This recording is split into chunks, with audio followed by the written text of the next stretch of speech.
nilipouliza swali kwamba ungechagua njia gani kati ya kuongezewa njia ama kwenda kupasuliwa theater, kwa maana cesarean section, watu walikuja na comment tofauti tofauti kama tunavyoziona hapa. Sasa hii nakuja kwa maana nyingine tofauti kabisa. Mara nyingi hii huwa inakuwa na reason, sio kwamba unaamua tu labda uongezewe njia au wewe nesi labda aongeze njia au mkunga mwingine. Sasa kwa nini huwa unaongezewa njia, lakini kwa nini pia unaambiwa hapa imeshindikana inabidi uende kwenye chumba cha operation?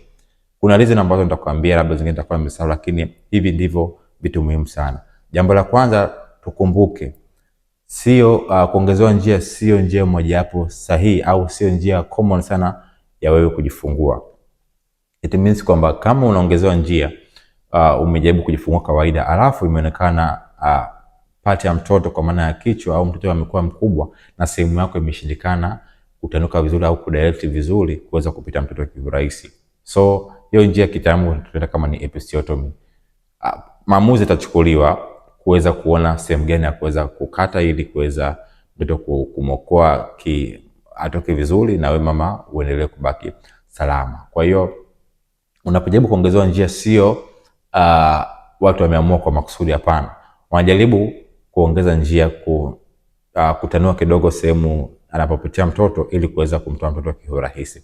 Lakini tunapokuja kwenye upande wa cesarean section, it means kwamba wataalamu wa kunga, madaktari wameamua na wameona sababu mbalimbali mpaka kwenda kufanywa huo upasuaji wa kutoa mtoto. Jambo la kwanza, inawezekana mtoto alikuwa ni mkubwa sana kushinda nyonga yako au kushinda njia yako. Lakini pia jambo la pili, inawezekana huyo mtoto alikuwa amechoka sana na mama hawezi tena kupush, ama muda wake mtoto amechoka sana kwa muda wa mama kujifungua umekuwa bado haujasogea sana, kwa hiyo lazima uende kwenye chumba cha operation. Lakini jambo la tatu naweza kusema ni kwamba inawezekana mama pia hana nguvu ya kusukuma tena. It means distress ishamkuta, alafu ule muda na mtoto aliyakitelesha kuchoka tumboni, hivyo hatuna njia nyingine zaidi ya kwenda kuokoa mtoto na mama kwa wakati.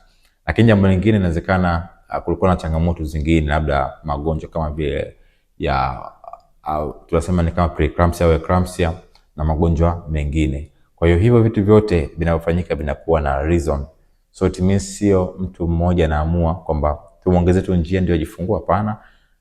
Jambo linapotokea linatokea kwa sababu maalum. Kwa hiyo tunapojaribu, mnapokuwa leba, kila mtu anakuwa na mawazo yake kichwani.